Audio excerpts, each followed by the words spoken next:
Hello YouTube, Goddard Radio Moscow here again with another beer review for you as is usual. So for this one we are going to head back to the Caribbean to do my second Cuban beer review. So this is one that's illegal for all you poor buggers over in America. You really miss out on some good rum and things like that with that Cuban embargo. But anyway, we're going to return to the Cerveceria Bucanero and have a taste of the Cerveza Palma Cristal. But I believe in some parts of the world this beer is just called Cerveza Cristal. I'm not sure exactly where that is or where this beer is actually distributed to, but this is Cuban beer and they seem to have two names for it. But that was also the case with the Cubanero and the Bucanero beer. So it just seems whatever part of the world you're in, you'll either find it called Palma Cristal or just Cristal. So keep an eye out for both of them, I guess. But as is usual then with my beer reviews, I'll take you through a very brief history of the brewery. Since it's Cuba and quite unusual to get a beer from there, I'll talk you a little bit about the Cuban embargo and things like that as well. But as always, if you aren't interested in that, feel free to fast forward a few minutes into the video. You will get straight to the tasting, but as always, the brewery website is in the video description for you below, so check that out too.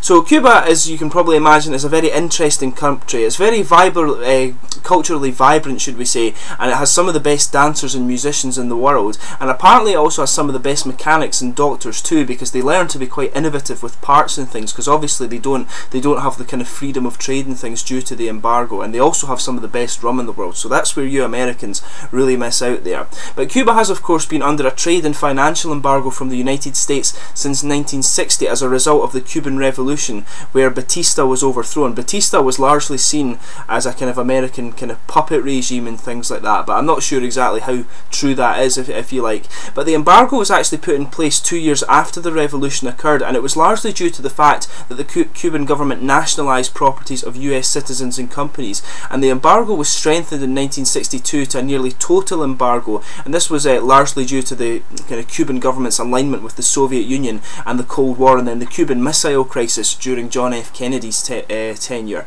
But in 1993 the US government passed the Cuban Democracy Act, which aims to maintain sanctions on Cuba until the country becomes a democratic state, and further acts were passed in 1996 and 1999 to prevent subsidiary companies and US citizens from trading with Cuba, and US citizens are not actually allowed free travel into Cuba either, I don't think, at the moment, but that might change in the near future.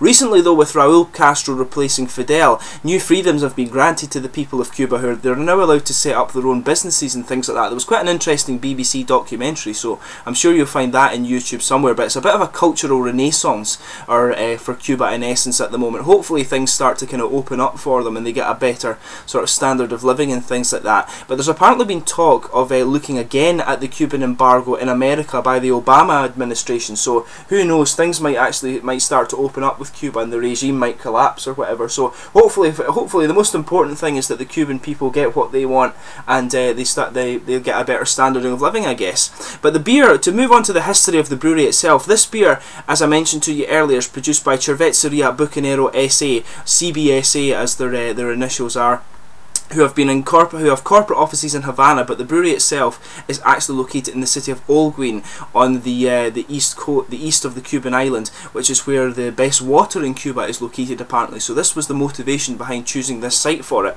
But the brewery was built at the end of the 1980s using imported German technology, and it's been continually enlarged since it was built. In the early days the brewery produced only the Mayabe beer, but today the facility is apparently the most modern automated production system in Cuba and has a capacity of 1.5 million hectolitres of beer per year. But this brewery produces 4 different beers: Palma Cristal or Cristal, depending on where you are in the world, Bucanero, Cubanero, Fuerte. That again depends on where you are in the world, and I reviewed that beer for you before. The link to it's in the video description. They produce Bucanero Max, which is their premium beer, and also the Mayabe beer, and they also import Beck's beer from Germany to Cuba as well, so you can get that within the city within them as well. But the Palma Cristal and Bucanero Max actually won gold medals at the 2007 Mons selection in Europe. So this brewery does have a little bit of kind of decoration to it. But let's move on to the actual tasting of this beer. I'll just bring up the camera and let you have a little look at the artwork and stuff on this bottle.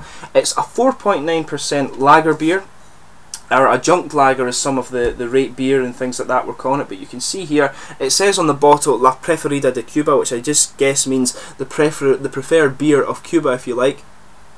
So you can see there, it's actually quite nicely presented. It's a green bottle, of course, although we always would prefer a brown one, but it goes nice with the label work and stuff. You can see up there, Palma Cristal. There's the bottle cap. I'm going to keep this one because I've got the Cubanero one as well. But it's quite an interesting looking beer. There's not much on the back label of this one. You can see the Cuban island kind of outlined at the label there, which is quite interesting. I don't know why they have to call it Cristal in different countries, and why I can get Palma Cristal over here in Scotland, but who knows. But let's get it open and we'll get on with the tasting anyway. So it's a 4.9% lager beer, one that's illegal for you poor buggers in America, as I said, but from what I remember, I've tried this before. It is actually quite a nice one in terms of a macro produced lager, and obviously it's a little bit unique because it's from Cuba as well. So we'll see if we can sugar it up and get a nice head on it there. Managed to do that quite well. So we'll just set this guy back down. I will get a little bit more out of that later, but let me just bring up the camera and let you have a little look at the colour of this guy. So if I bring up the light here, you can see it. You can see it's a pretty transparent kind of pale golden straw colour. You've got a solid finger of a frothy white head there. Really beautiful looking beer actually. A lot of carbonation, big bubbles going up to the top of this one. So it should be kind of quite a crisp beer actually. It should be a really interesting one to think about and do the review for. So as you can see, completely transparent. You can see my fingers sort of through the glass there. But let's get this guy, get the smell off of this guy and see what that does like. It's very corny and grassy, this one. You can almost just smell a little bit of the sort of sugar cane and stuff like that. It was obviously more pronounced in the kind of habanero or Cubanero beer. Or Bucanero, sorry, not habanero. But it's got a very kind of bready and brainy aroma. There's a lot of corny sweetness in there as well, and it's backed up by a lot of kind of grassy sort of hop character. There's a little bit of citric lemon in there too, but you know, it smells like a typical kind of mass-produced lager. But it's, yeah, grainy breads, a little bit of corn sweetness, but the most prominent thing I think is the sort of mix between the grassy hops and the sort of citricy lemon character. So let's give it a taste and see how we get on. So this is the second beer that I'm reviewing from Cuba for you today. So here we are.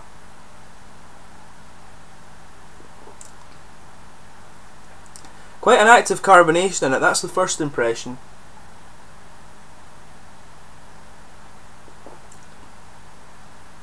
But yeah, it's got quite a grainy taste to it, but it does have a nice little bit of bready malt that mixes well with it. The corn sweetness in this kind of comes out very well. This guy is a lot more carbonated than the Cubanero one. So this one is obviously the one you want to drink on a hot day, whereas the Cubanero one is the one you want for a little bit more taste. And that one had a really nice kind of rum sugarcane taste to it actually. This has just a little bit of it, but nowhere near as much.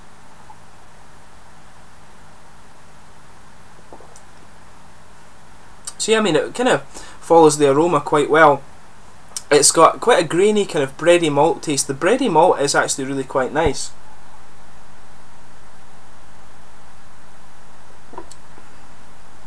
You've got some corn sweetness in there, just mixes really well, makes the bready malt part of the beer very, very sweet.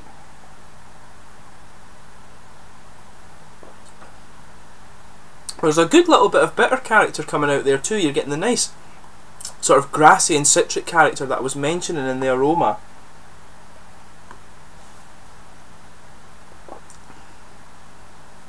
But you've got this really nice kind of sweet corny flavour just sitting in the middle of the tongue there, as you would expect. And you get the sort of grassy and citric character just right around the edge of the tongue that gives it that kind of little refreshing edge.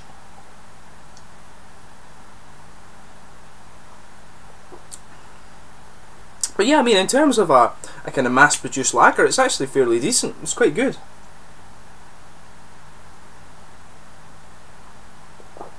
But yeah, I mean, mouthfeel of this guy, very light-bodied, moderate carbonation, and it's got a good bit of kind of bitter character, but the main thing is that it's quite crisp and refreshing, and in the mouth as well, the malt just kind of lingers at the very kind of back of the tongue, which is really nice. It has a really nice kind of sweetness in the aftertaste, this one, which I really quite like. But I mean, it's an interesting beer because it's from Cuba. It has a little bit of character that makes it stand out a wee bit. It does have a little tiny bit of the sort of rum sugarcane feel to it, just a little bit. Maybe that's where a little bit of the kind of sweet corny malts is coming from, but I think the malt profile on this one is actually quite interesting, so maybe you want to give it a try for that. But overall it's ideal for a kind of hot weather drinking beer. You can see why Cuba would produce something like this actually, but I mean, obviously it's not a craft beer which I usually review for you on my channel, but it's an interesting beer to try. If you do get the chance to try a Cuban beer, give it a go. I really like the Cubanero one. It's got that really nice kind of sweet sugarcaney taste to it, so it's quite unique in that sense. This one is just a kind of more simple lager beer, if you like. So if you're into that sort of thing, give it a go. That's all I can really say. But I hope you found this beer review enjoyable and informative, so please let me know in the comment section your own thoughts on this beer. Let me know as well what it's called in your country as well. I'd be interested to try and figure out why this one's called Palma Cristal and why you just get Cerveza Cristal as well. So let me know about that in the description below. But I hope you've enjoyed the beer review, like I say. And please like, subscribe, share, all the usual YouTube stuff. This will be my last Cuban beer review for a while, unless I go there at some point soon. But thanks again for watching, and I'll catch you soon. Cheers.